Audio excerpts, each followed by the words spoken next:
Bienvenidos y bienvenidas. Ah, es un gusto para mí presentar la doctora Dulce Esmeralda García Ruiz, que va a impartir pues una conferencia dentro del marco pues de la sexta edición del Diplomado en Vivienda Colectiva Contemporánea. Entonces, voy a leer muy rápidamente, ¿sí? la semblanza de la doctora Dulce. Dulce Esmeralda García Ruiz es profesora investigadora de la UAG en la Unidad Académica de Diseño, Ciencia y Tecnología. Actualmente pertenece al Sistema Nacional de Investigadores del CONACYT en el nivel 1 y su línea de investigación es Arquitectura y Urbanismo Sustentable. Y hoy está con nosotros y con nosotras para compartir, digamos, su conocimiento sobre el tema, pues, de la insustentabilidad de la vivienda social, ¿no? Estudiaste mucho este tema y muchísimas gracias para quererlo compartir con nosotros.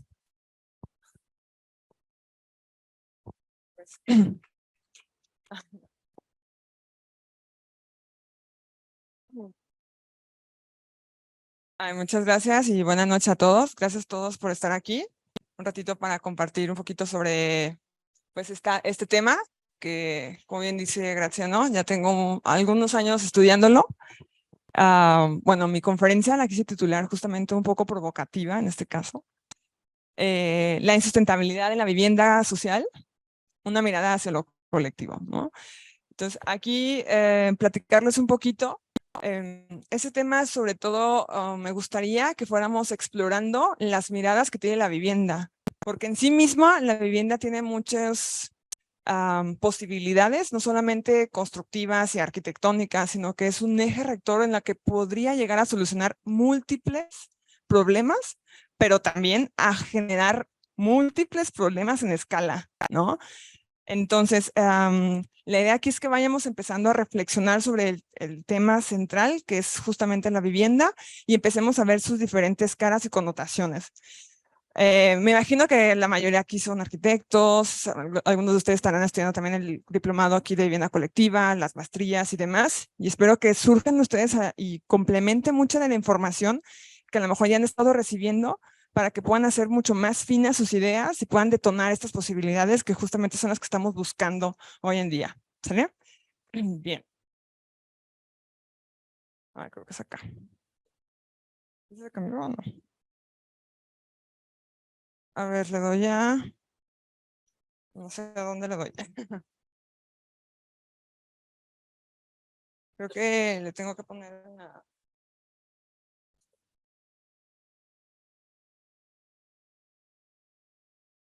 Ahí, ¿no? A ver.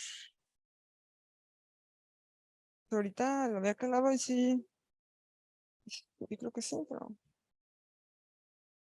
Bueno, es ahí, ¿no? Pero no da para adelante, ¿o sí? ¿Ah, sí? Perfecto. Muchas gracias, ¿eh?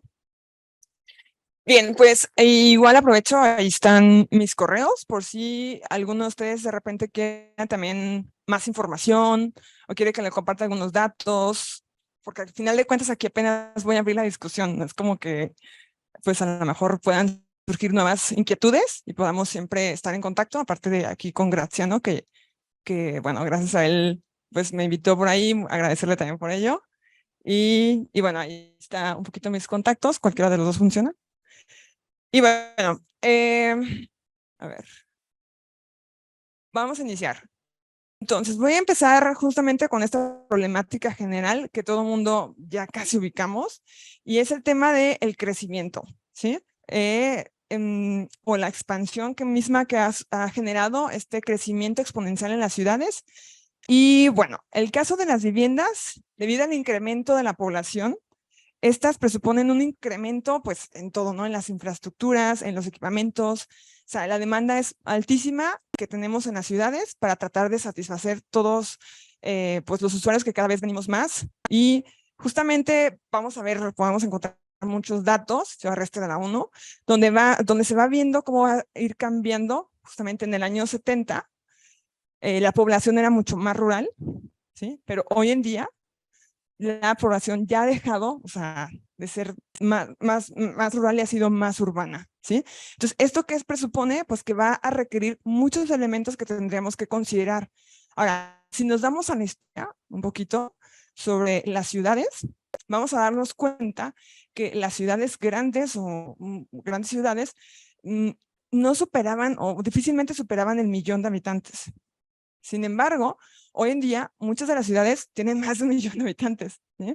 Entonces, las problemáticas que emergen en la ciudad como tal prácticamente tienen 60 años de empezarlas a entender, a configurar y a problematizar, porque antes no teníamos este tipo de problemáticas. Y si quisiéramos buscar antecedentes de cómo solucionar grandes de los problemas que tenemos hoy en día, hablando de la ciudad, pues no tenemos una referencia como muy histórica. Apenas estamos queriendo entender cuáles son estas problemáticas que tenemos. Ahora, el tema aquí es que estamos creciendo muy rápido.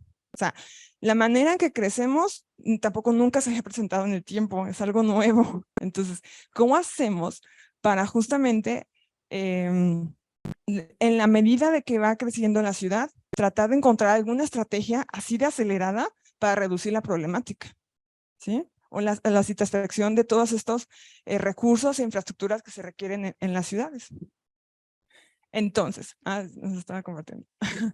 Entonces, específicamente hablando de las ciudades, pues uno de los recursos básicos fundamentales que requerimos para poder vivir es una vivienda. Entonces, entre más gente habite en las ciudades, pues más vivienda se va a requerir y por lo tanto mayor infraestructura, ¿sí? Sin embargo, ¿dónde se está localizando esta vivienda? ¿O qué tipo de viviendas a la que estamos teniendo acceso? ¿Sí? Vamos a ver algunos datos. Y aquí presento algunos datos aquí también, por ejemplo, de Brasil o de Guadalajara, porque justamente el ejemplo o los antecedentes que quiero nombrarles es en un comparativo que hice para ver cómo estábamos en cuestión de vivienda en México y en Brasil. Y ahorita les voy a explicar por qué, ¿sí? Y bueno, se ha visto que la población que tiene mayor necesidad de cobertura es aquella población de bajos ingresos. O sea, el tipo de vivienda que requerimos para hacer la ciudad es una vivienda social, ¿sí? Entonces, en Brasil tenemos una necesidad, hay una necesidad de 31 millones de viviendas en 2011, donde el 83.4% corresponde a personas con perfil, pues, de vivienda social. En México, como pueden ver ahí, en México, las viviendas nuevas se estiman estimadas en 5 a 10 millones que se construirán en toda esta década. ¿Esto qué significa? Acuérdense, no solamente es el tema de crear viviendas, sino que también todos los efectos que genera la construcción. Y uno de los efectos que vamos a estudiar o vamos a identificar es alineado a la problemática ambiental, en mi caso, para ver que pues, estas construcciones van a generar 70 millones de toneladas de emisiones de GI. Bueno, esto fue en un dato que fue en 2013, pues ahí un poquito para que nomás nos demos un contexto, ¿sí? Entonces tenemos que, sí, las ciudades están creciendo y esto requiere que tengamos mayor nivel de infraestructura, de vivienda. ¿Cómo podríamos hacer para realmente generar una estrategia que en lugar de que genere problemáticas, le demos o acertemos en la solución más adecuada? Y para ello, pues yo sí tenemos que irnos a la política pública, porque al final de cuentas, la política pública es la manera que nos da los lineamientos y las estrategias para poder conducirnos y hacer ciudad, ¿sí? Entonces, vemos, si hablamos de planes, por ejemplo, aquí en Guadalajara, pues nos vamos a dar cuenta que sí tenemos. O sea, de que existen planes estratégicos, los hay. Y de que se han puesto en marcha también, ¿va? Pero, ¿por qué si la prioridad es disminuir esta problemática en las ciudades, esta parece que aumenta de manera exponencial e intrínseca? O sea, sí hay planes. Siempre van a hacer falta más, pero sí hay planes, ¿sí? Y muchas veces estos planes buscan solucionar una problemática, o sea, atender una causa en efecto. Si tengo un problema A, propongo una solución B. Pero ¿cuántas veces esa planeación mide los efectos colaterales que tiene esa problemática? ¿Sí? Entonces, si pensáramos otra manera de a lo mejor crear esos planes a través de estos efectos colaterales, probablemente disminuiríamos o mitigaríamos estos efectos colaterales que tienen. Vamos a hacer un ejemplo muy sencillo. Hace unos años, ya, porque ya hace varios años, prácticamente unos 15, 20 años aprox, el tema de la vivienda siempre ha sido polémico, ¿no? Pero justamente se estaba viendo que las ciudades necesitaban vivienda, entonces vino una política pública que dijo, hace falta vivienda, ok, pues construyámosla, ¿no? Entonces empezaron a generar muchos subsidios, muchas formas de hacer vivienda, donde sea es donde sea, ¿no? Entonces, ¿dónde iban a construir si tenemos que el principal nivel que requiere es vivienda social? Pues entonces vamos a buscar suelo barato para poder construir que se haga asequible, ¿no? Porque el problema era satisfacer la demanda, nada más, ¿sí? Entonces, ¿qué detonó esto? Múltiples efectos indirectos en cuestión de expansión, problemática urbana, segregación, violencia, etcétera. Efectos colaterales, ¿va? Entonces, ¿qué tendríamos que pensar? Frente a este marco actual en que la planeación es punto clave para las ciudades, estas han perseguido disminuir o expandir la problemática. Entonces, ¿qué es lo que estamos haciendo? ¿Cómo lo estamos haciendo y cómo lo estamos reflexionando? ¿Sí? Entonces, esto justamente es para todos los que, aparte de que somos ciudadanos, estamos en el área de diseño, de arquitectura o de planeación, pues tendríamos que tener una visión más clara de cómo tendríamos que hacer para construir y planear nuestras ciudades. Bien, entonces, aquí les marco un problema un poquito teórico, ¿no? Que teórico, pero que vamos a verlo en la práctica, ¿sí? Dice, primero que nada, quiero que vayamos entendiendo cuál es esa base teórica en la que se sustentan esos planes. ¿Por qué es importante entender la base teórica? Porque es el sustento de cualquier argumento que ustedes vayan a hacer, ¿sí? Entonces, vamos a poner a prueba esa base teórica y metodológica. O sea, vamos a ver si realmente lo que dice la teoría se puede generar pasos a seguir, y si esos pasos a seguir, qué resultados me está dando, para entonces no decir, ay, quiero vivienda, pues construyo, sino que realmente incida desde adentro, no solamente apague fuego, sino que incida en el sistema, ¿sí? De esta manera, vamos a ver no solamente los efectos directos de los sistemas de planeación, sino los indirectos. Y vamos a poner a prueba si realmente, o sea, estamos viéndolos, pero dónde están y cómo se manifiestan estos efectos indirectos o impactos, ¿sale? Bien, en donde, sobre todo el área de estudio en la que me voy a enfocar son ciudades intermedias, dos ciudades intermedias, una aquí, en este caso Guadalajara, y otro caso va a ser en Brasil, ¿sí? ¿Por qué elegí estos casos? Bueno, Guadalajara, en un momento, 2011, cuando hice esta investigación, empecé a hacer esta investigación, según el índice de ciudades verdes, estaba en el último lugar en Latinoamérica. Y la ciudad que tenía mejor índice de ciudad verde en 2011 era Curitiba, Brasil. Entonces coincidían en escala y coincidían en muchos elementos que quería estudiar para comprobar mi hipótesis, que en este caso era identificar los efectos indirectos de la sustentabilidad que emergían en los sistemas de planeación. Para esto, claro, estudié también cuáles eran la política pública que estaba en México y en Brasil. Ahorita les voy a explicar brevemente un poquito de eso. Bien, entonces, ¿y esto por qué? Porque al final de cuentas, ustedes como arquitectos, como ingenieros, se tienen que alinear a estos reglamentos, a estos programas para poder construir. Entonces, probablemente habíamos estado o estamos construyendo más problemas que beneficios, ¿sí? Aunque dijéramos que fuéramos sustentables, ¿no? Entonces, es ahí que justamente empiezo a estudiar un término que se llama los cobeneficios. Y los cobeneficios justamente lo que tratan de hacer es un apoyo a la sustentabilidad. O sea, la sustentabilidad lo que quiere es tener una medida de poder prevalecer en el tiempo o de sustentarse en el tiempo. ¿Para qué? Pues para que las generaciones futuras podamos subsistir y podamos seguir viviendo en total armonía, ¿no? Con todos los recursos. Pero, ¿qué es lo que sucede con la sustentabilidad? O muchas críticas, si ustedes han leído de sustentabilidad, la mayoría de ustedes, pues van a ver que tiene muchas críticas, es muy polémico y demás. Una de las grandes polémicas que tiene la sustentabilidad es que pues es a largo plazo, yo me puedo portar bien, pero pues quién sabe quién vaya a vivir, o sea, es como un discurso así medio que usualmente usan, ¿no? O también otra de las críticas que dicen es que, bueno, pues yo quiero ver en este momento lo que está sucediendo. O sea, ¿cómo puedo medir y controlar estos efectos? Entonces, justamente surgen los cobeneficios como apoyo de la sustentabilidad para tratar de mitigar estos efectos, no a largo plazo, sino a corto plazo. Y poder tener no muchas estrategias, porque la sustentabilidad lo que te da es muchas estrategias para solucionar un proyecto, pero son muchas. Entonces, de aquí a que mides y controlas todas, es muy metódico, muy largo.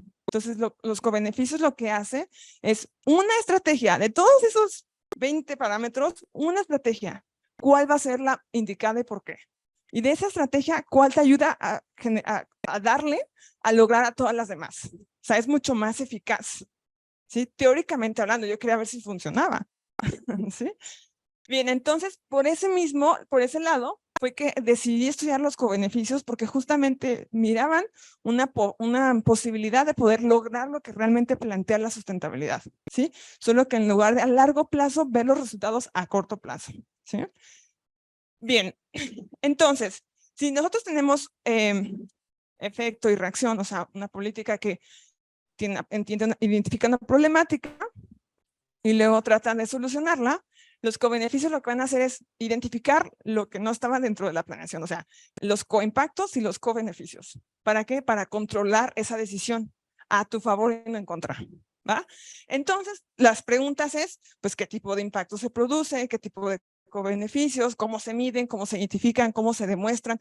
¿Cómo se localizan en la vivienda? Porque si dice que hay, pero pues están localizados, la teoría dice que sí existe, pero ¿dónde están? ¿Sí? Bien, entonces por eso decidí estudiar los cobeneficios. Bien, y aquí un poquito más para que lo veamos visualmente cómo funciona esto que les acabo de explicar. Y justamente aquí tenemos la política pública de vivienda, se centra en los beneficios directos que se puede lograr. Es decir, yo tengo un problema A, una solución B. Los cobeneficios, la teoría nos dice que, ok, para esos efectos colaterales que te arroja esa decisión intencional, vas a tener efectos positivos y efectos negativos. Eso lo especula y lo pongo así como en puntitos, porque nunca los hemos medido. O sea, se especula, pero no se mide, ¿va? Entonces, la idea es, justamente yo tengo mi problema, mi solución, tengo mis efectos controlados en el sistema. O sea, justamente es como la hipótesis, ¿va? Ok, entonces, lo estoy haciendo así bastante de dónde construyo las líneas para que vayamos viendo cómo se van construyendo justamente estas nuevas categorías de análisis, ¿no? Voy a poner también ejemplos, pero quiero que vayamos así trabajando como desde lo teórico hasta lo práctico, ¿va? Ok, ¿cómo construí esta categoría? Porque no solamente es, ay, déjame inventar algo nuevo y ya digo que es así. Ah, pues no, tenemos que construir esas categorías. Para eso justamente hice este diagrama, para tratar de localizar cómo entendemos a los cobeneficios, ¿va?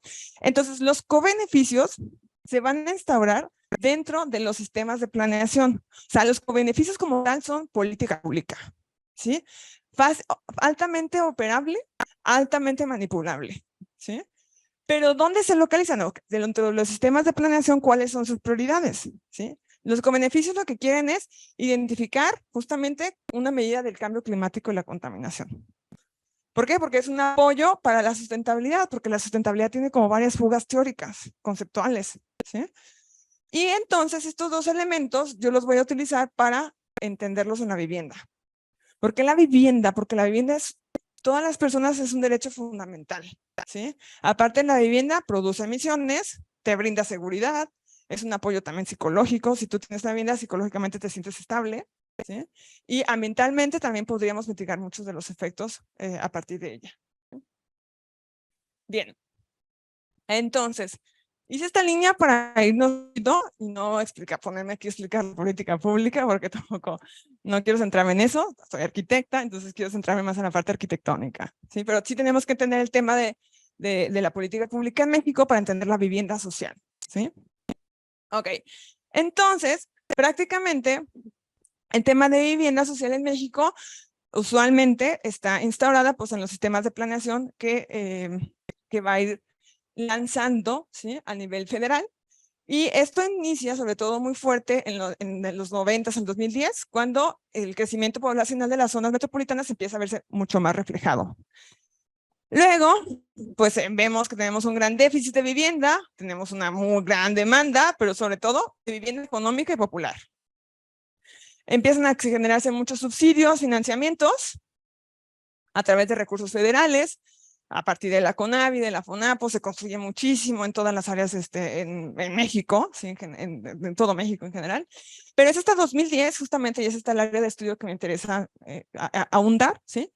Cuando empieza a tener el tema de la vivienda sustentable en México como un punto parte así muy focalizado dentro de la política pública, ¿va? Y entonces empiezan a presentarse un montón de programas, ¿sí? Programa de vivienda cero, proyecto de aislamiento térmico, vivienda baja en carbono, Esta es tu casa, hipoteca verde, los DUIs, Ecocasa, Pronama, cobeneficios, etcétera. ¿Sí? Justamente cuando cuando empecé esta investigación, la política pública de ese momento estaba la Pronama y los cobeneficios. Entonces yo tenía un punto de partida, que teníamos una demanda, empezaban a ver estos efectos indirectos, pero realmente estábamos estudiando, localizando estos efectos colaterales o hacia dónde se estaban encaminando. Quise poner solo la de vivienda social de México para enfocarme en y si no me tardo más en Brasil, pero de manera concreta, les comenté que para comprobar la hipótesis quería ver de qué manera, teóricamente hablando, ya había localizado el problema. Entonces, ahora quería ver qué estaba sucediendo en los territorios. Entonces, para esto, identifiqué, como les mencioné, en 2011 había un índice que sacaron de vivienda de ciudades verdes. Y como les mencioné, Guadalajara está en último lugar ese año y Curitiba estuvo en el primer lugar. Entonces empecé a estudiar sus escalas, sus densidades, su planeación y demás, y vi que tenía características afines que podía tomar como punto de partida para comparar, ¿no? Más o menos tenían el mismo tiempo de habitantes, o sea, en cantidad. Pues también tenían áreas metropolitanas, que eso también era importante. También eran zonas económicas importantes en los países, o siguen siendo. Bueno, también tenía déficit de vivienda, muy parecido, y sobre todo también tenían proyectos de vivienda sustentable, ambas. Por lo tanto, podía hacer un estudio comparativo al 100%, ¿sí? Y bien, entonces, ¿qué quería estudiar? Justamente quería entender cómo es que esta vivienda social, que es tan importante para solucionar muchos de los problemas, ligada a la sustentabilidad, quería saber si realmente estaba solucionando los problemas o estaba atenuando los problemas de las ciudades, ¿sí? Porque ya decíamos que con la sustentabilidad íbamos a solucionar todo, pero quería ver yo dónde estaban las fugas, o sea, qué es lo que estaba sucediendo con esta problemática. Entonces, selecciono los casos de estudio. En este caso, pues ya en Brasil, pues aquí está Curitiba, también tiene su región metropolitana.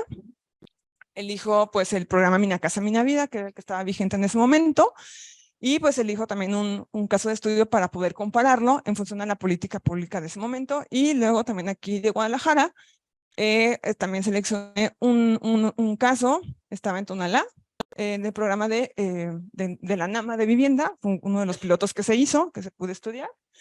Y en función a ello fue que quería comprobar que realmente la sustentabilidad tenía fugas,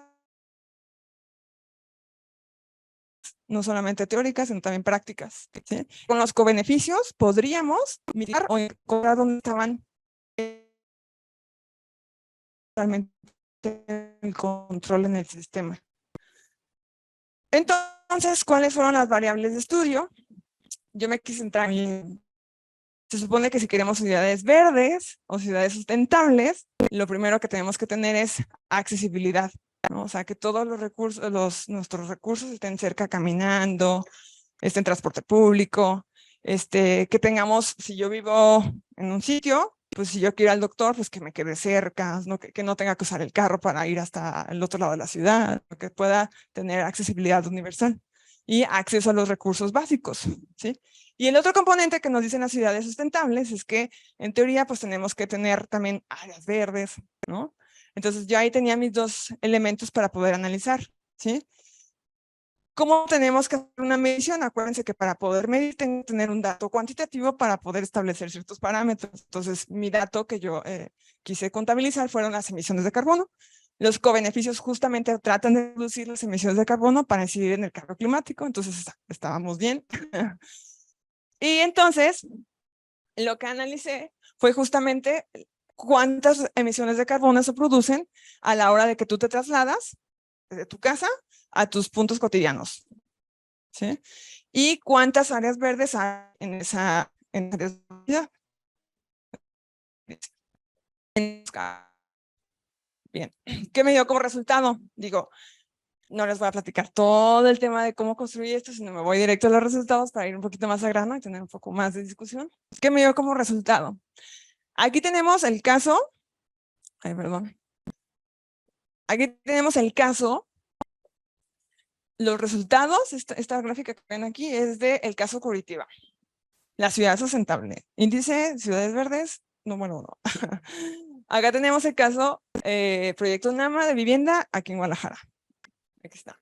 ¿Qué nos dice la lectura? Digo, ahí se ve la gráfica y dicen, bueno, ¿y esto cómo se traduce? Está muy fácil. Utilizando planeación prospectiva o métodos prospectivos, tú puedes decidir cuáles son tus escenarios, tú puedes construir escenarios apuesta. ¿Sí? De esa manera yo justifiqué justamente la metodología de los cobeneficios, ¿sí? A partir de los métodos prospectivos. Entonces, el cruce, si ustedes vieran un cruce, y porque yo por un lado tengo emisión de carbono, ¿y qué absorbe las emisiones de carbono? Los árboles. Entonces yo tengo la otra estrategia que es, por un lado produzco carbono, por otro lado lo absorbo, ¿no? Entonces tengo una estrategia de emisión contra absorción. Si yo viera que esto se cruza, es que existe, o sea, yo podría encontrar un punto en equilibrio. Pero si no se cruza, significa que ni aunque ponga todos los medios, todavía puedo llegar a generar un punto de equilibrio en ese caso de estudio. ¿Sí? Y este sería mi escenario apuesta. O sea, el mejor escenario es este, donde yo pongo todos los metros cuadrados que me dice la OMS, de áreas verdes, todos mis servicios de proximidad, etc. ¿Sí? Y aquí, esto que ven aquí, son los datos que me arrojó con la actual política pública. Es decir, así de abismal es el momento para generar ese punto de equilibrio en Curitiba, hablando de vivienda social. O sea, totalmente lejos de lograr un equilibrio. ¿Sí?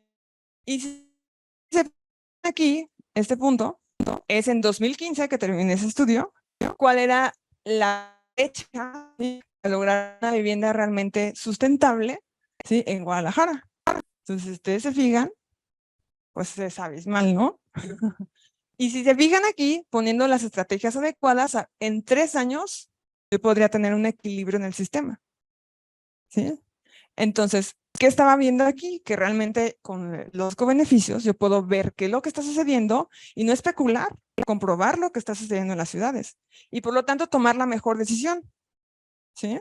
Entonces, ¿qué tendría que hacer aquí? Pues entonces ya sé que tengo que subir las áreas verdes y generar algunos servicios de proximidad para lograr el equilibrio en el sistema. ¿Qué tendría que hacer aquí? Para lograr el equilibrio necesito más estrategias conjuntas para más rápido poder llegar o tratar de llegar. ¿Sí? Entonces eso fue lo interesante de justamente hacer este estudio, poder controlar estos efectos a través de una sola decisión. ¿Vale? Al final de cuentas, la política pública no solamente es que, pues me diga el gobierno lo que tengo que hacer y yo lo hago. O al revés, yo le digo qué hacer y que él me haga. No, se supone que cuando hacemos política pública todos debemos de cooperar. Todos somos responsables de nuestras ciudades, todos somos ciudadanos. Entonces, cada uno o la ciudad tiene diferentes actores. ¿Sí? Al lograr este escenario, todos tendríamos que tener algo que hacer para lograrlo. Y no nada más, y no nada más el gobierno, y no nada más, no sé, la otra persona que no soy yo, ¿no? Entonces, aquí este cuadro justamente ver qué era lo que realmente tendríamos que estar haciendo cada uno de los actores para el logro del escenario deseado. ¿Sí? Entonces, prácticamente cuáles eran las 3 estrategias? Pues en el nivel de plano de política pública, tener una normatividad mucho más clara, dar mantenimiento al mobiliario urbano y al equipamiento, ¿no? Y pues obviamente que generar redes de transporte público. Para la etapa de proyecto, o sea, como gestores, tendríamos que actualizar procedimientos urbanos y constructivos. Y para la etapa como de monitoreo, porque siempre que tenemos que estar monitoreando que nuestras ciudades realmente estén cumpliendo con el objetivo, tendríamos que dar mantenimiento a esas áreas verdes a través de permacultura, acciones apropiadas para la mitigación por parte de los usuarios, ¿no? Entonces, ahí tenemos que no solamente la responsabilidad es una, sino que es conjunta. Y ahí vamos viendo un tema un poquito de vivienda colectiva, que es donde quiero que vayamos aterrizándonos. Al final de cuentas, aquí diseñé algunas como la idea era como generar estas fichas donde tuviéramos claro cuánto, o sea, para lograr el escenario deseado, si yo, por ejemplo, si cada 10 viajes en auto se bajara en 4 en transporte público, 4 en medio no motorizado, se lograría el objetivo del deseado en menor tiempo, ¿no? Entonces aquí poniendo como las fichas de si yo hacía, en vez de 10 viajes, transportarme en carro, si yo reduzco la mitad, ¿en cuánto tiempo puedo lograrlo? Como para que entonces nosotros cada uno sepamos, entonces ya sé que se va a lograr el objetivo y por lo tanto podríamos más rápido lograrlo. Que eso es tener un valor común, ¿sí? Y el valor común es lo que va a ser el tema de la vivienda colectiva o de lo colectivo, pues. Si no tenemos valores comunes, cada quien se va a ir por su lado y cada quien va a hacer lo que quiera y nunca vamos a lograr desarrollarnos desde el punto de vista más buscando el balance, ¿sí?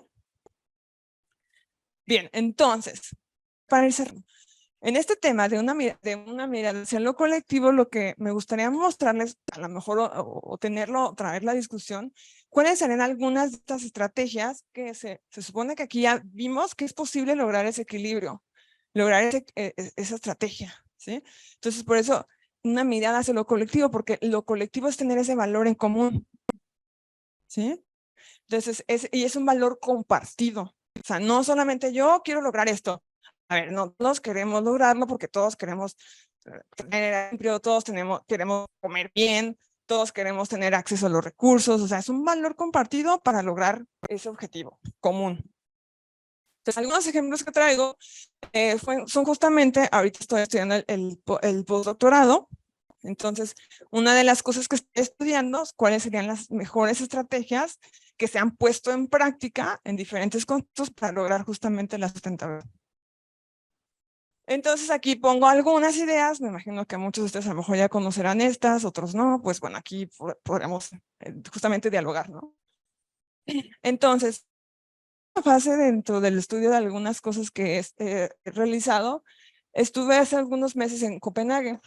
Justamente esta ciudad, desde que estudiaba el doctorado, quería meterme más, pero bueno, en ese momento quería estudiar, bueno, tiene etapas de investigación, ¿no? Entonces, en ese momento me centré en Brasil, en Guadalajara. Y viendo a Copenhague, pues justamente es muy interesante estudiar esta ciudad porque tienen mucha de su filosofía, es justamente trabajar de manera de estos valores compartidos, ¿sí? Entonces, de hecho, aquí hay un libro que me gustó mucho, de hecho lo traigo de allá, que justamente es como la vivienda compartida o movilidad, ¿sí? Y dice, tiene una palabra, que no la sé pronunciar, está complicadita, es en danés, entonces, pero significa living together, ¿sí? O sea, viviendo juntos, ¿sí? Entonces, Richardson, o sea, en su libro dice, define la circunstancia de vivir con otros como lo hacemos muchos de nosotros, pero también define la circunstancia de vivir entre otros como lo hacen todos. Fíjense, qué interesante. Algunas características que hacen que vivir juntos, le puse B para, por temas de practicidad, funcione como el proceso participativo, diseño de vecindario intencional, amplias instalaciones comunes y administración completa para residentes. ¿Esto qué quiere decir? Que de repente cuando ven lo colectivo dicen, ay, pues es una vivienda vertical que tiene amenidades. A ver, no. Esto no es un valor compartido, es cada quien su individualidad. Estamos buscando colectivos crear comunidad. Entonces, y a través de ese valor en común, ¿para qué? Para lograr ese escenario de deseo que todos queremos, que es tener un futuro mejor y un presente, pues también, ¿no? Entonces, se define como vivir juntos, pero no a expensas de la privacidad de necesidad de sociabilidad. Es decir, no es que yo me vaya a meter a la habitación del otro, pues, o sea, cada quien tiene su espacio también, pero el punto aquí es que todos tengamos esa oportunidad de socializar, de crear comunidad. Busca eficiencias para eliminar las impracticabilidades de las casas unifamiliares y unidades de apartamentos. McMahon escribió: combinar la autonomía de las viviendas privadas con las ventajas de la vida comunitaria. En equilibrio, y esta palabra es súper importante, equilibrio, balance, ¿sí?, con los intereses de la comunidad. Es decir, nadie es más ni nadie es menos. Todos somos iguales, pero todos tenemos algo que podemos sumar. No tenemos que ser, o sea, si yo soy arquitecto y el otro es carpintero, pues somos iguales. Tenemos simplemente diferentes experiencias y diferentes prácticas. Es decir, vivir en balance con los valores compartidos de la comunidad. ¿Sí? Y aquí yo creo que es el centro de las cosas.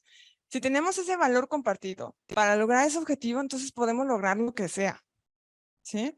Y que no nos dé miedo, porque de repente vemos como imposible hacer cosas que son muy sencillas. Les dije, dos cosas tendríamos que hacer: plantar más árboles, cuidarlas y empezar a crear empezar a dar menos el coche. Con esto podríamos generar un equilibrio en nuestro sistema, en nuestra ciudad, y rebasar a otras ciudades que se dicen ser sustentables. ¿Sí? Entonces ese sería nuestro valor compartido.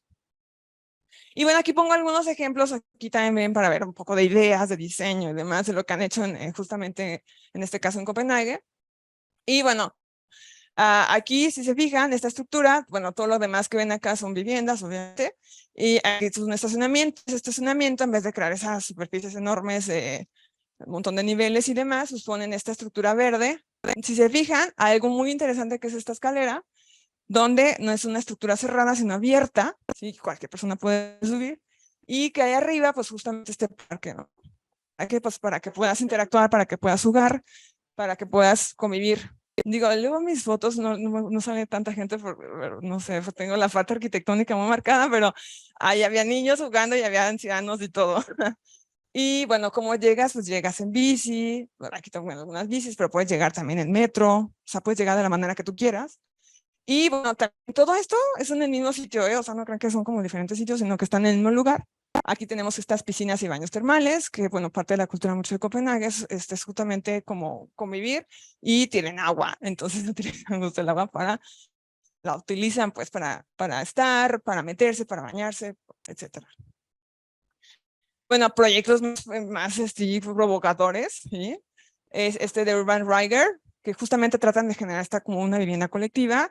Cada uno de estos como unidades tiene diferente, o sea, por ejemplo, aquí vive el que cosecha, el biólogo que gusta todo lo que tiene que ver con plantas y demás. Entonces adecua toda esta zona. Entonces ese valor que tiene sobre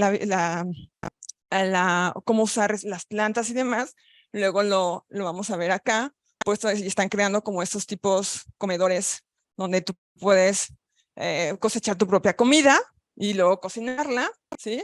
Y bueno, aquí a estas áreas como están están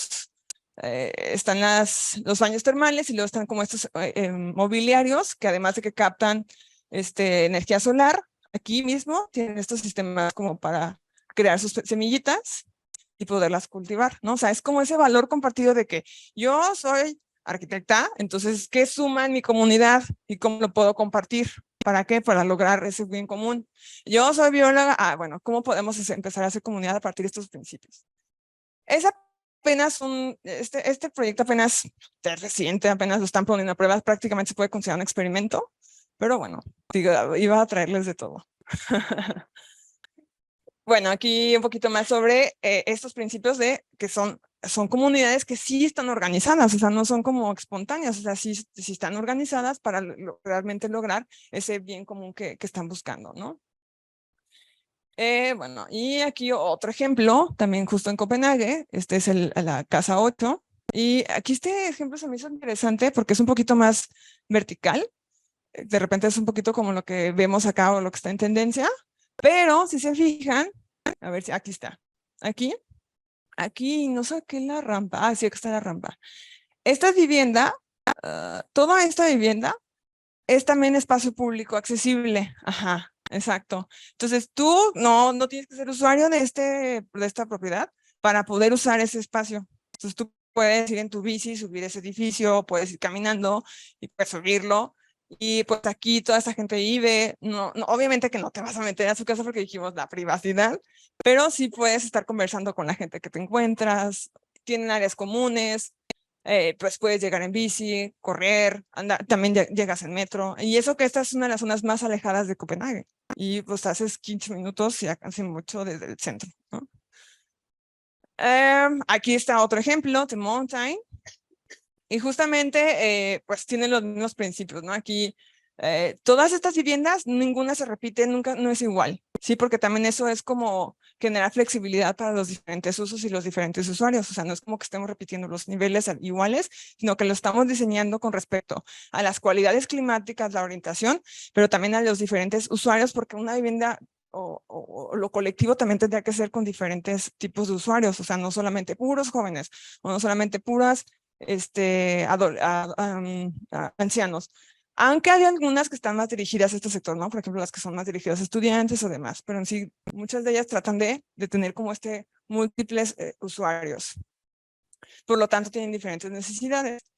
Y bueno, aquí otro ejemplo de lo colectivo, justamente, pues este barrio está súper interesante. Este barrio tiene muchos migrantes, árabes, bueno, de todo tipo de migrantes que ha llegado, y lo que trata de generar es esa comunidad a partir de este espacio público, en donde pues niños, jóvenes, adultos conviven entre sí, y aquí no logré poner todas las imágenes, pero toda la extensión que cubre este parque, Superflex, tiene como una medida, un icono de esas culturas. De hecho, hicieron un trabajo participativo para que representaran, o sea, para que pusieran elementos representativos de cada una de las culturas, y la gente, o sea, los mobiliarios, los juegos que están, no es como el típico danés. Los daneses les gusta usar el espacio público, pero buscan a la gente para ver qué es representativo para ellos, ¿sí? Para que lo puedan utilizar, porque cuántas veces no ven parques que no los utiliza nadie, ¿no? Entonces, esa metodología estuvo interesante. Bueno, y me gusta quería cerrar con que es un poquito radical para mi gusto. Sobre todo, bueno, aquí un poquito la infraestructura que se tiene. Es el camión que tiene aquí las bicis, y este camión venía desde, ¿dónde venía? Desde Alemania, ¿sí? Y bueno, aquí era Copenhague. Y bueno, aquí puedes subir tu bici al metro. Bueno, pero quería cerrar con libre de cristiana. Porque este ejemplo es bastante radical para mi gusto, porque ya no solamente tienen valores compartidos ahí, hacen comunidad y están súper organizados, sino que además tienen su propio sistema monetario, ¿no? Entonces ahí prácticamente es una ciudad dentro de la ciudad, ¿no? Entonces eso es todavía más extremo, porque de por sí es difícil de repente nosotros vivir organizados, tener valores compartidos, y ahora que además sean pues tan arriesgados de tener hasta esta moneda en común y se sientan libres. Entonces por eso quise justamente cerrar con ese caso. Y obviamente que conviven todos tipos de edades, cada uno tiene su voz. Así es, el agricultor pues produce, el comerciante comercia, o sea, esos valores compartidos. Y bueno, hay un poquito un video para que vieran el espacio. Y bueno, estos ya a lo mejor ya los conocen. Algunos otros ejemplos que pueden ubicar de esta mirada hacia lo colectivo, pues va a ser Barcelona, pues es una ciudad insignia para el tema. Y bueno, la otra que a veces no es tan conocida, pero igual me gusta hablar porque también tiene ejemplos que a lo mejor se pueden utilizar para el tema un poquito más denso, Singapur. Singapur, 80% de las viviendas que tiene son viviendas sociales, 80%. Y de ese 80%, todas buscan adaptarse al equilibrio medioambiental. O sea, todas tienen que ser con bajo impacto ambiental. Y obviamente que son ya verticales, porque ellos no tienen a dónde crecer así como es una isla, entonces no tienen territorio a dónde crecer, entonces ellos entienden bien que tienen los límites bien marcados. Entonces la vivienda que construyen, si ustedes se fijan, tienen como estos puentes, por ejemplo, este ejemplo. Todos los edificios, ustedes pueden subirse a ellos sin problema. No les van a cobrar, no les van a decir de dónde vienen ni a dónde van. Ustedes pueden usarlos sin problema, pueden platicar con la gente. Hay áreas comunitarias también. Y todas estas como espacios intermedios son áreas también para socializar. Hay áreas para los niños, para los jóvenes, o sea, son áreas en común, ¿sí? Hacen talleres, pero algo muy interesante que se me hizo de Singapur, que, por ejemplo, tienen sus áreas públicas, ¿no? Y esas áreas públicas, por niveles, que es algo importante de lo colectivo, es decir, bueno, ¿quién le da mantenimiento a esto? ¿no? Y si estamos en México, pues no, 4,000 de mantenimiento al mes, ¿verdad? Y esa es la solución. Acá no, acá es, a ver, esta zona de tal color le toca a este piso y esta partecita de aquí le toca a la habitación. Entonces, quien no hace su mantenimiento, pues el piso este. Y como todos quieren tener ese valor compartido que es vivir bien, entonces todo mundo le da. Sí, entonces es algo súper diferente a lo mejor a lo que estamos acostumbrados, pero son esas políticas que nos hacen ser como más amigables con nosotros mismos, no solamente con el medio ambiente, sino con nosotros mismos, ¿sí? Y bueno, pues dada esa escasez, pues el mismo gobierno ha construido departamentos en masa, pero el 80% pues son viviendas sociales, ¿sí? Sí hay una que otra vivienda privada, pero sobre todo es la parte de vivienda social. Y bueno, chicos, con esto quería terminar. Espero que ahí les haya interesado, les haya movido algo y para prácticamente decirles que es posible generar esta mirada hacia lo colectivo y no solamente esa mirada, lograr esa ciudad que todos queremos, ¿sí? Pues muchas gracias por su atención.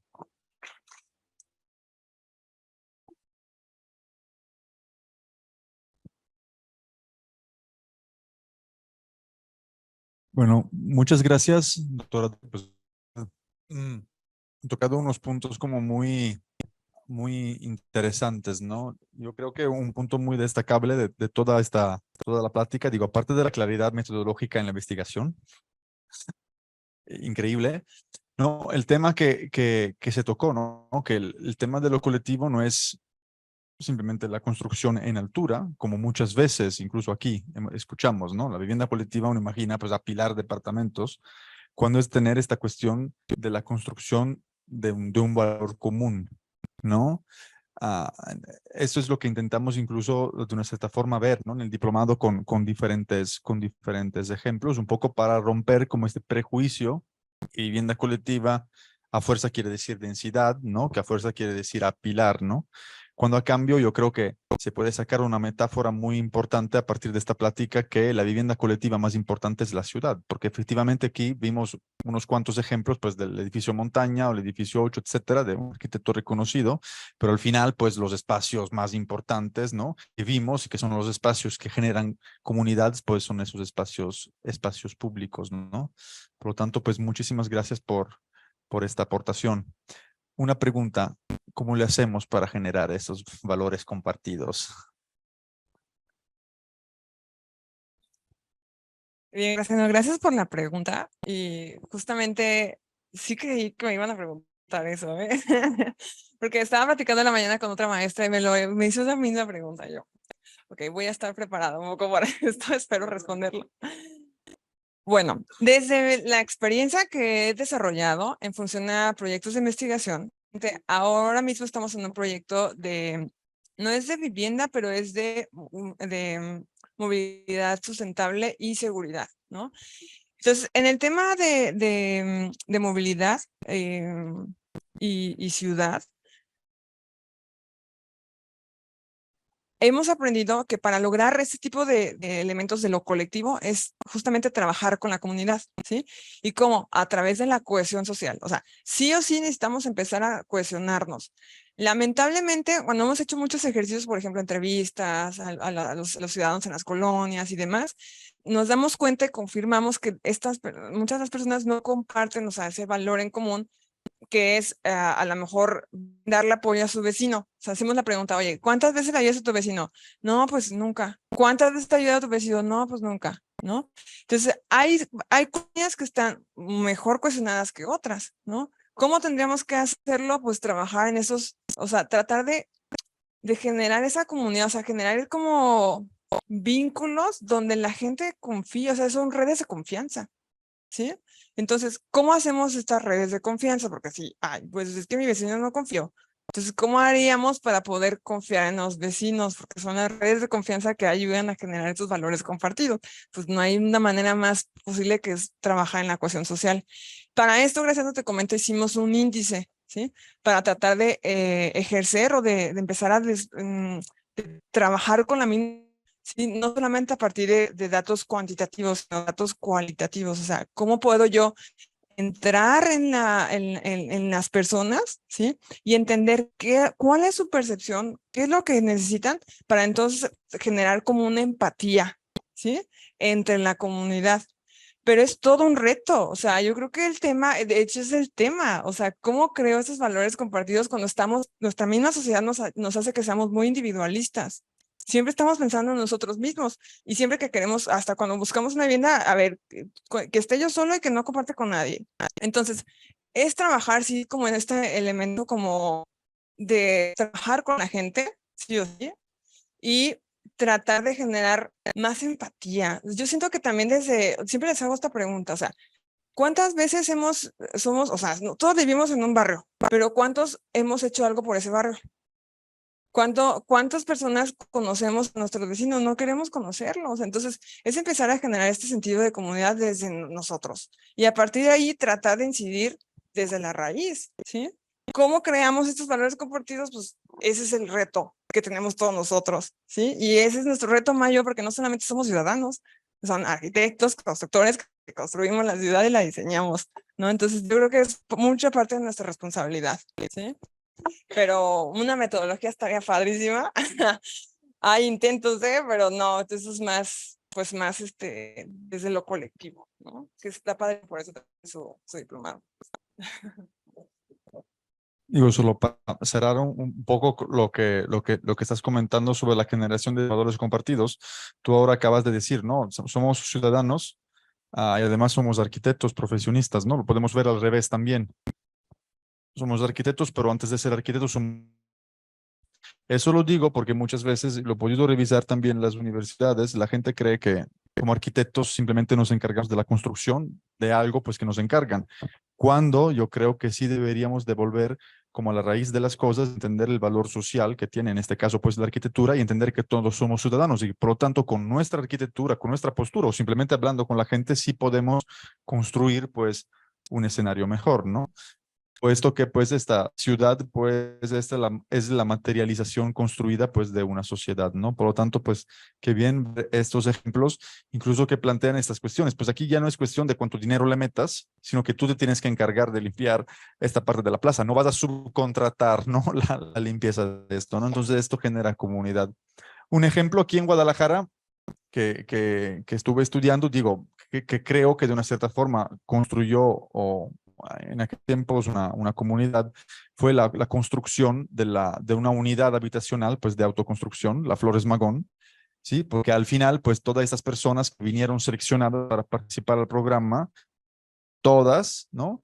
Participaron en la primera parte de capacitación y todas a lo largo de 14 fines de semana pues iban allí a construir con el compadre, con la comadre y con todos el conjunto, entonces pues, se la pasaron ahí, entonces tú ya conoces pues tu vecino pues estaba construyendo su casa, tú estabas construyendo la tuya y por lo tanto pues hubo muchos casos donde al final pues alguien la terminaba antes y entonces pues ayudaba al vecino pues a terminarla, ¿no? O incluso que los mismos habitantes luego invitaban los ingenieros, los arquitectos que revisaban la obra pues a comer tacos en la pausa de la comida entre la autoconstrucción. Entonces sí hay muchas formas, ¿no? Y sería interesante pues hacer como un abanico como de formas, incluso porque tú estás construyendo tu pedazo de ciudad, ¿no? En este caso, sobre todo, a lo mejor aquí en Latinoamérica, en Europa, el tema de la autoconstrucción no está tan vigente, por así decirlo, pero aquí, pues, donde la gente sí tiene esta capacidad y al final lo hace porque hay un déficit habitacional increíble, pues a lo mejor sería una de estas formas, ¿no?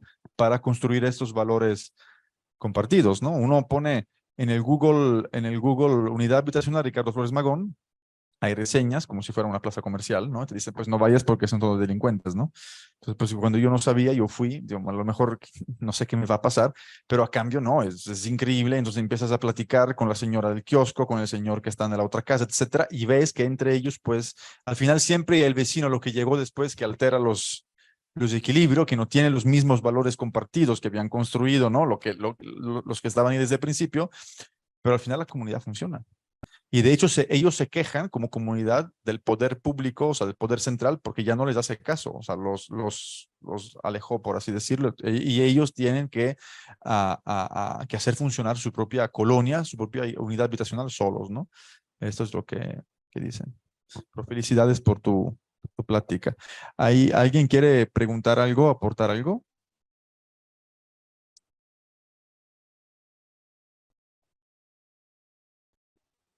Hola, ¿qué tal? Buenas noches. Bueno, nada más es primero felicidades por la plática. Bueno, ya estuvimos también platicando un poquito. Y hay algo que justamente también platicábamos y que me gustaría compartirles, que era, o sea, actualmente, y también lo platicamos aquí con el arquitecto, o sea, vemos también a los alrededores de las autoconstrucciones, de las comunidades que están a las afueras, que no entra tanto el gobierno, pero que justamente tienen o van para este punto, que van haciendo como esta parte de comunidad, esta cohesión social, de esta, entre todos ellos se van ayudando. Entonces, ellos, o lo que hemos visto, lo que hemos estudiado también, o lo que hemos investigado, es que ellos son muy como de, yo te ayudo porque a mí me conviene ayudarte, porque si yo te ayudo, tú me ayudas.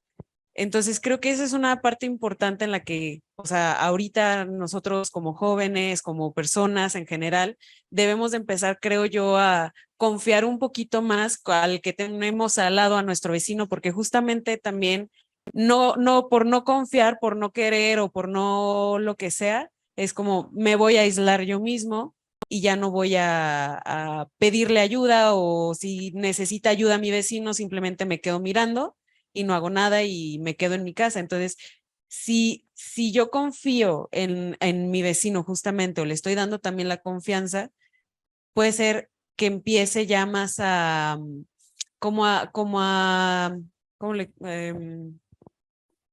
ay, se me fue la palabra, como empezar a hacer como este círculo, este vínculo entre todos nosotros, ¿no? Te ayudo, tú me ayudas y nos beneficiamos de la ayuda mutua.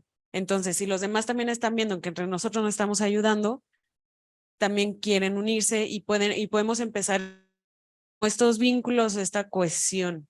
Entonces, creo que hay que empezar también a como a confiar también un poquito en el que tenemos al lado. Yo sé que a veces es difícil, es complicado porque no sabemos quién es, pero creo que justamente como estos valores que deseamos es como empezar como poquito a poquito, ¿no? Empezar a confiar también en los demás para poder generar esto y poder llegar también a un punto en el que aquí también ya se puede hacer en el centro, en las ciudades más grandes, no solamente también en las chiquitas, porque decíamos que en los pueblos también se llega a dar esto, o sea, se llega que confío mucho en mi vecino, le puedo dejar a mi hijo, le puedo encargar mi casa, y no hay ningún problema. Hasta hay veces, hay lugares que yo sé que puedo dejar hasta la puerta abierta y no sucede nada, ¿no? Entonces, bueno, nomás eso y felicidades. Gracias. Muchas gracias, Mariana. No, pues justo esto, ¿no? Yo creo que no es tanto lo que, o sea, lo que dialogamos aquí, no tanto es lo que se construye, sino lo que construimos como sociedad. Yo creo que ahí es el punto clave, y ya lo demás es materializar esas ideas, ¿no? Entonces, justamente, vuelvo a decir, ¿no? Somos ciudadanos, pero tenemos esa doble o triple responsabilidad, porque no solamente somos ciudadanos, ¿no? Somos arquitectos, constructores, diseñadores, y prácticamente estamos construyendo y diseñando el futuro. Entonces, ¿qué futuro queremos? Hay una cuestión que pasó con el COVID, ¿no? Hace unos, no, hace poco realmente. Y un arquitecto, voy a decir el pecado, pero no el pecador, que hace pues muchas casas, ¿no? En cotos cerrados, dice, no, pues el COVID nos está demostrando pues que la vivienda unifamiliar aislada pues es la solución, nos tenemos que aislar, ¿no? Porque tú estás en tu cubículo, pues no tienes a nadie, pues y entonces el virus no llega, ¿no? O sea, puedes, a lo mejor no mueres por el COVID, mueres porque te aburres, porque estás en tu casa solo pues toda la santa vida, ¿no? Y te vuelves loco. Yo creo que esta cosa nos hace reflexionar porque digamos, esos arquitectos que proponen este tipo de vivienda, al final es una postura también política, porque es un tipo de tejido urbano que estás proponiendo. Es decir, tú a lo mejor, pues tu casita es una, pero si esta la multiplica por miles de casitas que hacen muchos arquitectos de esta forma, pues la ciudad se expande y la huella de carbono y tenemos que plantar más árboles y no existe la proximidad y todas las cosas que tú estabas platicando, ¿no? Entonces, él decía, pues no, nos tenemos que aislar, entonces aislándonos nos protegemos.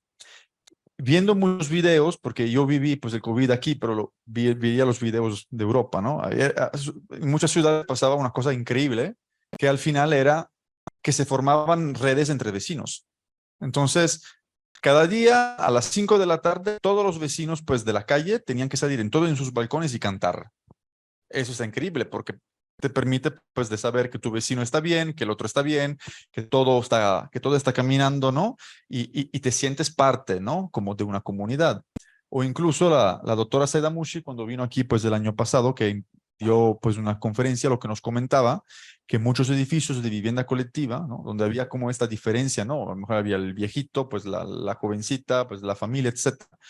Habían como claramente pues unas personas como más a riesgo de quedarse con el COVID, ¿no? Entonces ahí había, le contaba el ejemplo pues de un edificio donde había una joven, ¿no? Que se encargaba pues, le decían, no, ustedes déjenme pues la lista del mandado, el mandado ahí en la puerta, yo paso, recojo el dinero pues y le voy a hacer la compra a todos, ¿no? Para que ustedes no salgan de la casa. Es decir, hay como este cuidado, ¿no? Esta red de cuidado que la vivienda colectiva permitía. Si tú vives en una casa aislado, pues a lo mejor esto no sucede, ¿no? Y a lo mejor esto es parte de esos valores compartidos, pues que tú platicabas, ¿no?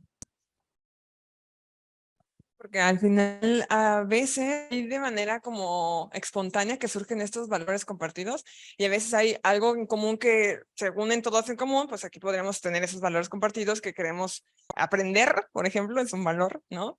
Y pues realmente ustedes vinieron y ese es un valor que tenemos en común, pero a veces puede ser que hayamos coincidido en ese momento y nuestro valor fue, pues queremos vivir, queremos cuidarnos, entonces pues alguien que se dedique a hacer, o sea, cocinar, alguien que se dedique a cuidar y eso empieza a generar comunidad, ¿no?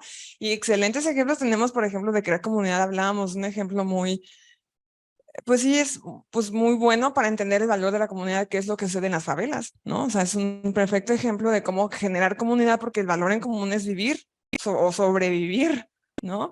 Entonces ellos, sí, o sea, entonces es un ejemplo para entender el valor de la comunidad y gracias a esta forma cuestionada pueden hacer su vida, ¿no? Entonces, yo creo que es justamente eso, es la forma, o sea, todas estas como ideas que no son únicas, podemos empezarlas a reflexionar, porque no solamente es construir edificios, ver qué es lo que implica construir esa sociedad, ¿sí? Que es lo interesante, ¿no? Y pues bueno, no sé si alguien más quiere comentar algo. A ver si...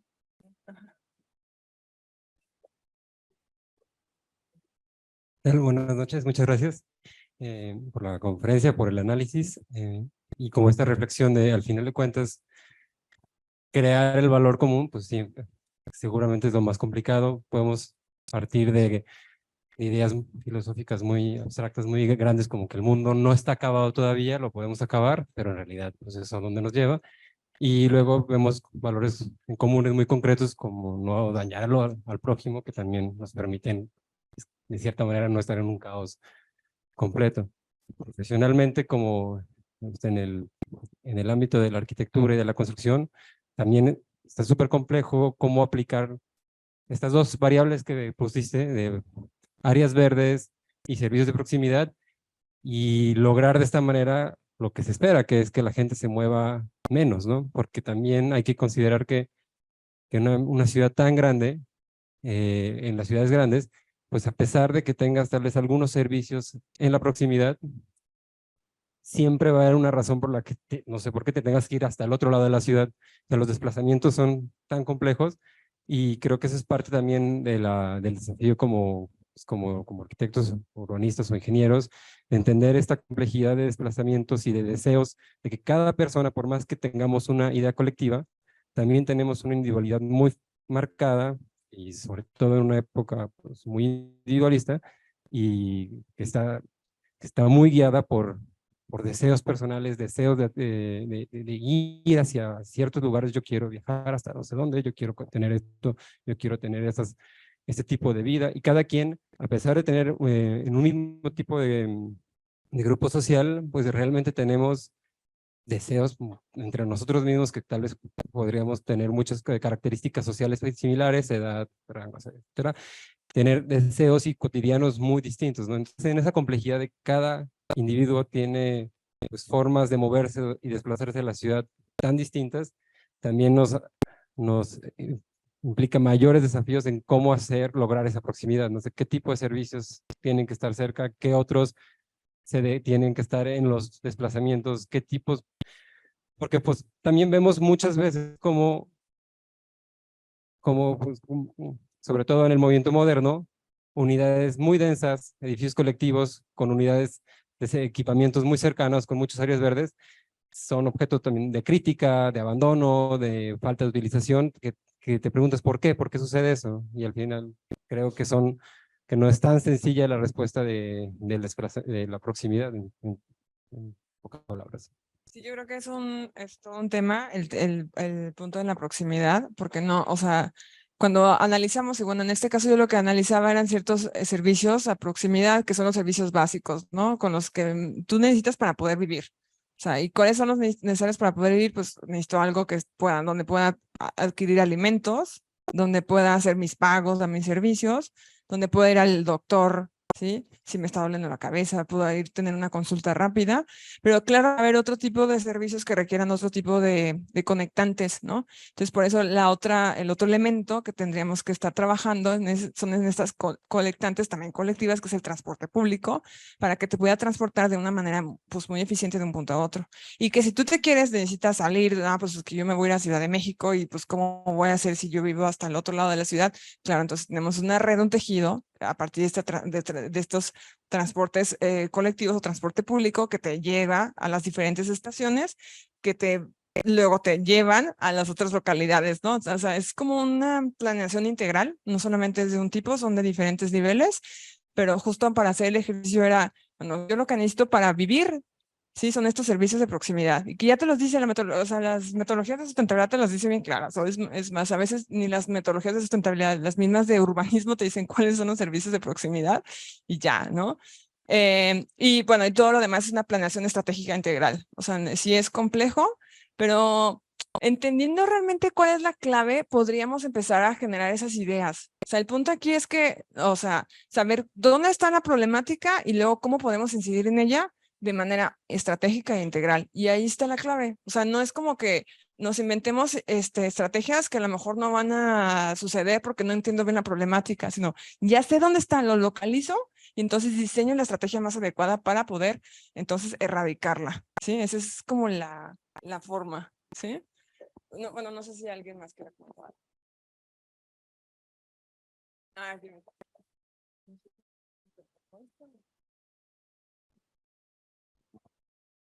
Es simple. ¿Qué tanto piensa usted que tiene la culpa el diseño de que no haya esa comunidad que se falta? Ay. Ay, qué pregunta, Kevin. ¿Qué tanto pienso que tiene la culpa el diseño? Pues, Yo siento en parte que tiene mucho la culpa. Ajá. Pero, ¿usted qué es lo que opina? No, pues es que, como dijimos, el diseño es el producto de las necesidades que tenemos como sociedad, ¿sí? Entonces, si tú quieres o sea, ¿qué es lo que quieres tú consumir? Ah, pues yo quiero mi vivienda con amenidades y pagar un montón. Ah, pues eso es lo que te van a dar, ¿no? Y eso es lo que vas a diseñar. Entonces, por lo tanto, pues la culpa, obviamente que si vamos al diseño y queremos encontrar un culpable, pues el diseño va a ser el culpable de todas las cosas, porque es lo que diseñamos. Pero también puede ser la solución para todas las cosas, porque si tenemos ese valor compartido en común que no es quiero pagar por todo lo que, por dar el alimento. Sí. A ver, quiero tener una vivienda accesible.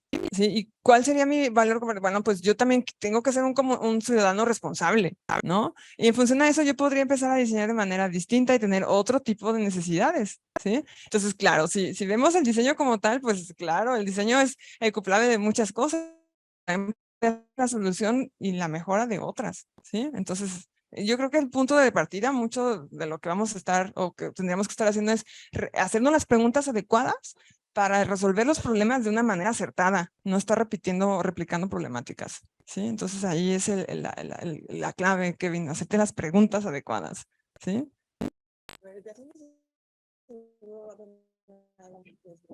Sí, yo creo que el problema no es tanto el diseño, sino el diseño como postura política. O sea, que al final, pues el diseño al final es el diseño, ¿no? No es ni bueno ni malo. El problema es que el diseño es el resultado de una postura política y el problema es que la mayoría de los arquitectos no tienen, no voy a usar una palabra vulgar, no tienen ni idea de la postura política que está atrás de este diseño que están proponiendo. Simplemente porque soy arquitecto, diseño, ¿no? A cambio, pues, claro, pero a cambio, pues cada diseño atrás es el resultado de una política, es decir, de una forma de ver la polis y de interpretarla, y de un tema cultural y económico, ¿no? Entonces, pues, si uno se ve solo como arquitecto que diseña un espacio, sí, el problema es el diseño, pero el problema es la ignorancia de este arquitecto que no entiende que su diseño es el resultado de una postura ideológica. La arquitectura es ideología. Es que es una Antes que nada. implicación, o sea, es toda una postura crítica sobre las cosas y de repente solamente hacemos lo que creemos que, bueno, lo que nos encargan. Te dicen, ah, una casa de este tipo, pero tú lo haces, ¿no? Pero ¿cuál es la postura allí? Se puede obligar a la persona en el mismo diseño. Puedo obligar, No sé que se puede obligar a caminar. Obligar, no me gusta la palabra obligación. No, se puede sugerir, o sea, se pueden hacer sugerencias como, El problema es cuando el arquitecto no tiene los argumentos para hacer Exacto. esas sugerencias. o pues está a favor de esa ideología. Porque se gana más. Exacto. Es todo un tema, Kevin.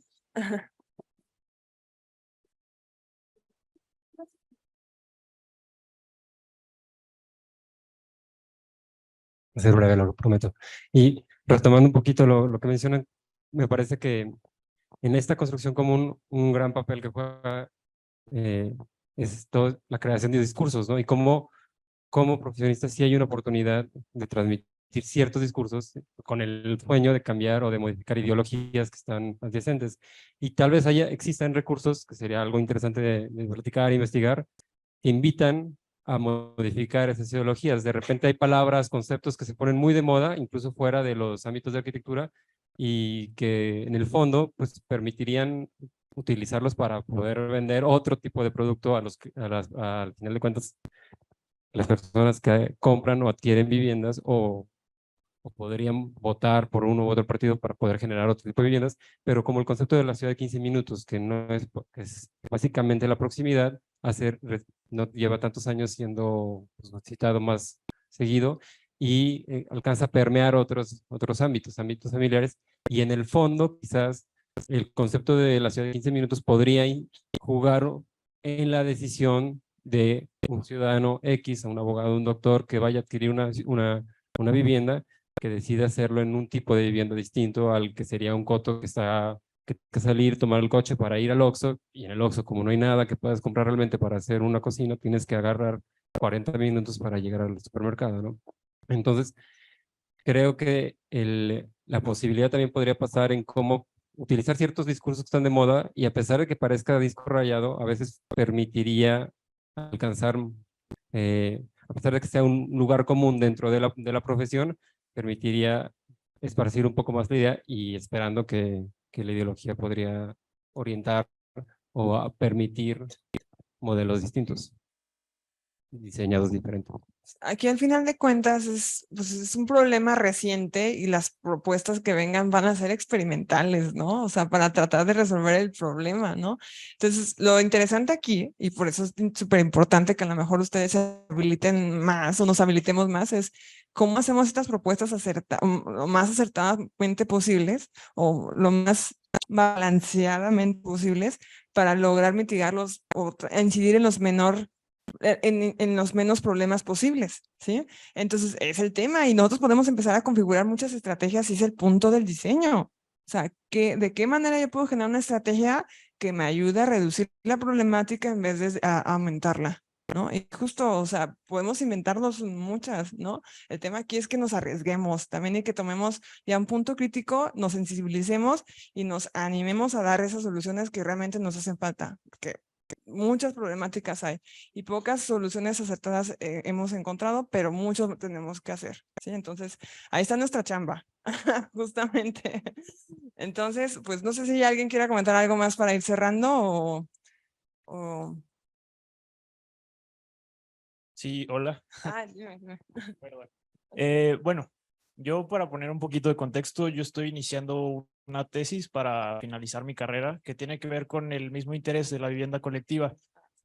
Para mí uno de los temas que más se me hacen agobiantes se vuelve el cómo llevamos pues todas estas ideas o toda esta parte de la teoría hacia lo práctico. O sea, creo que aquí en México ya se ha experimentado bastante desde el siglo pasado con la vivienda colectiva. Tenemos ejemplos en Ciudad de México que resultaron en lo que tenemos de resultado en vivienda social ahorita, ¿no? En todos estos problemas.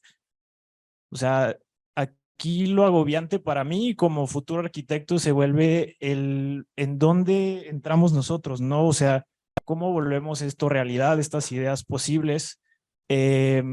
Básicamente, o sea, cuando tienen tantos factores que se involucran tanto en esto que es la vivienda colectiva, ya sea el mercado, que sí es un problema de que si el mercado es lo que está rigiendo la vivienda colectiva, bueno, o la vivienda social, si se trata de un problema de que no estamos formados en las formas de habitar que nos lleven hacia lo colectivo, si también es un problema cultural de nosotros como mexicanos.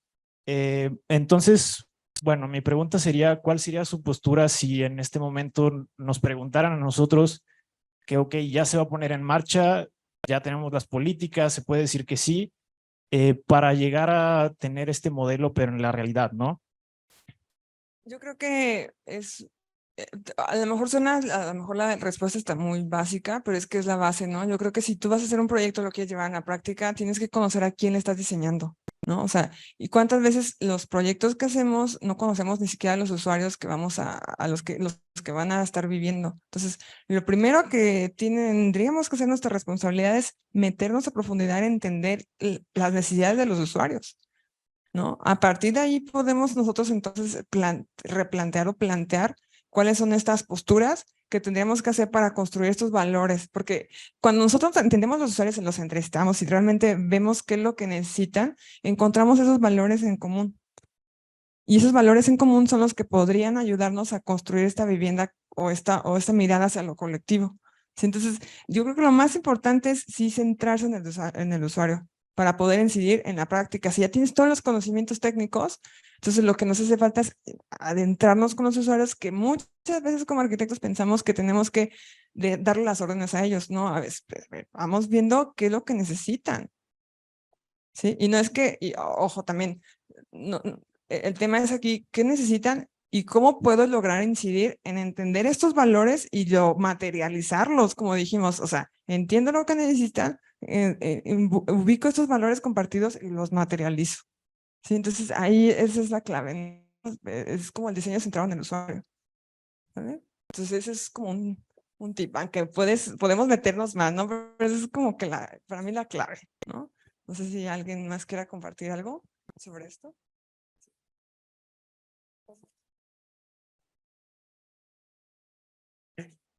Fíjense que yo soy del estado de Tabasco y tiene muy poco que llegué aquí al estado de Jalisco y veo como tal ahorita en este tema, al menos la educación que yo recibí allá de parte de mi carrera, creo que está un poco más enfocada a lo que vemos constantemente a nuestro alrededor. Primero que nada, maestra, felicitarla por el tema, porque realmente, bueno, al menos yo no había como que profundizado en este tema. Yo soy de un municipio que se llama Huimanguillo. Fíjense cómo la diferencia de perspectivas que hay. Allá apenas se está viendo lo que es una traza urbana y empezando con esa población, partiendo con esa que se van repartiendo, ¿no? De que municipios, colonias, apenas eso, no hay como tal una sobrepoblación, apenas está comenzando esa problemática. En ese momento, los arquitectos allá en ese lugar, ¿qué está pasando? Se están planteando al problema de cómo solucionar esa traza urbana sin pensar en este tipo de problemáticas que siento yo que, bueno, al menos ahorita ya lo estoy viendo, que no solamente se trata de diseñar este problema en este momento, tenemos que pensar, o al menos esto me está abriendo la idea a pensar a futuro como arquitectos, o sea, pensar qué puede llegar a pasar, tener un poco más desarrollado este sistema en nosotros, de investigar un poco más, de ver qué puede causar, qué no puede causar, a futuro. Por ejemplo, aquí en Guadalajara, como lo vi en sus imágenes, existe ya una sobrepoblación y ya este es un problema. ¿Por qué? Porque ya no están habiendo, ya no hay espacios, ya no hay espacios verdes, que allá en donde yo soy sobran. Es por eso que esta traza urbana es una ciudad muy pequeña, apenas se está desarrollando. Y pues ya esto como tal me abrió la idea a poder empezar a planear este tipo de cosas, como ya plantarme más a qué puede pasar más adelante.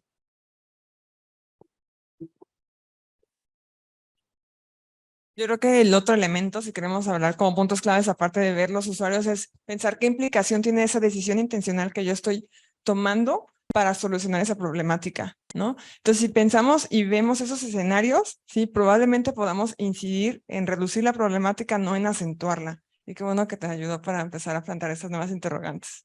Me da mucho gusto. Bien, no sé si alguien quiere comentar algo o ya nos vamos. Ah. Gracias.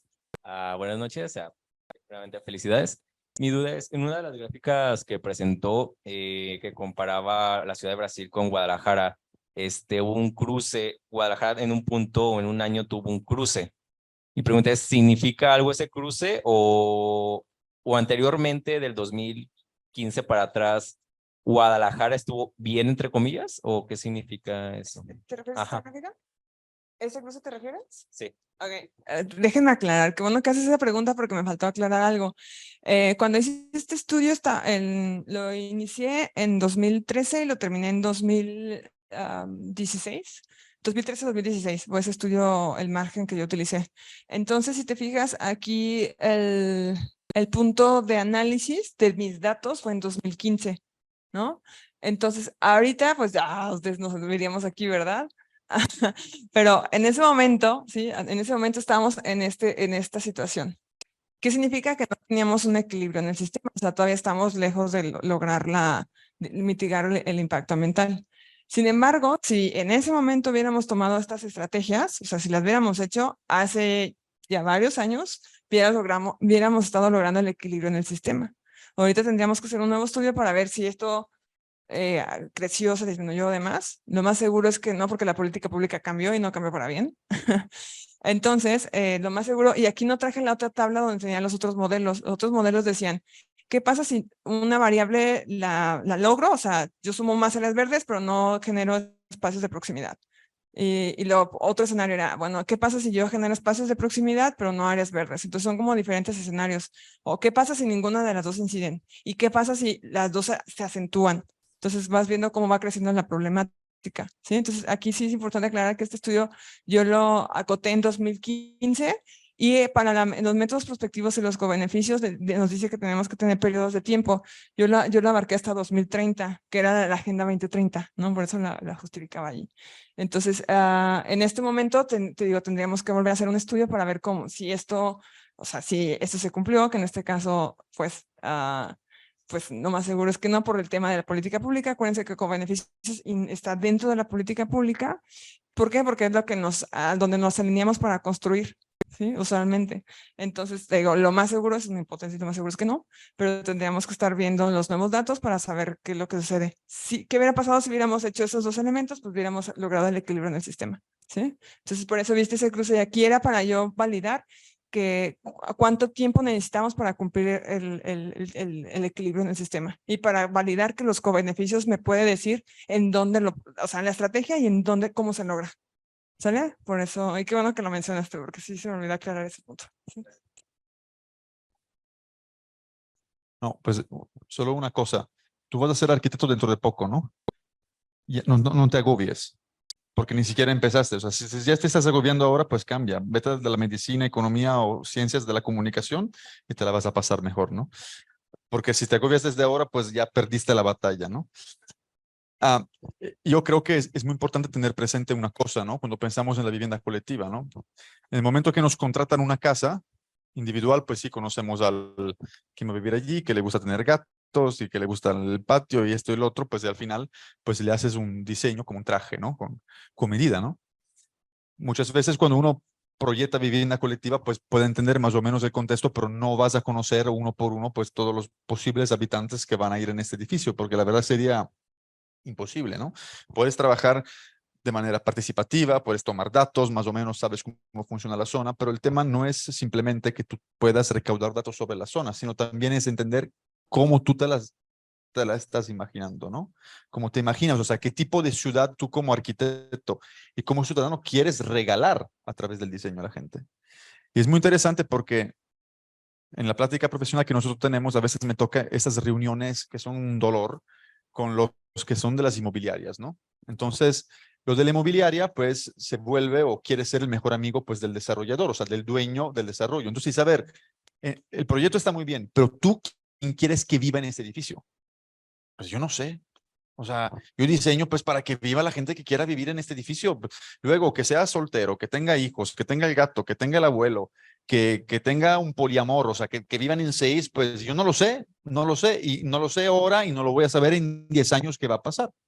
Por lo tanto, bueno, hay criterios de diseño, ¿no? Que uno tiene que aplicar para no generar jerarquías, para esto, para el otro, pero al final tú no lo sabes. Pero la cosa es que ellos esta cosa se la creen. Entonces le dicen, no, es que en este edificio van a vivir profesionistas solteros y parejas. Y ya. Y dices, a ver, y si a mí me gusta mucho este departamento y tengo un hijo, ¿no puedo vivir en este edificio? No, es que a lo mejor, o sea, incluso hacen como reglamentos de condominio para que no sea tan apetecible que tú vivas ahí.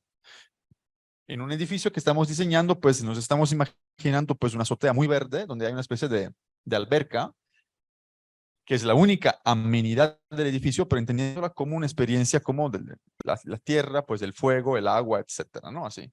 Dice, no, imagínate que tú vas con tu hijo y están unas mujeres allí en la alberca. Les digo, pues, ¿y cuál es el problema? Si voy a la playa también están las mujeres en el agua. Pues, o sea, es que al final es un tema que cuando vives en la vivienda colectiva es un compromiso, ¿no? Es entender, pues, que tu libertad termina cuando empieza la libertad del otro, ¿no?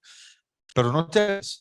A cambio, pues motívate, porque si no te motivas, pues ahí a lo mejor vas a hacer cosas que no son tan buenas, ¿no? A cambio, pues motívate y a lo mejor vas a morir en el primer intento, vas a hacer el segundo, el tercero y al final te va a salir, va a ir bien, ¿sí?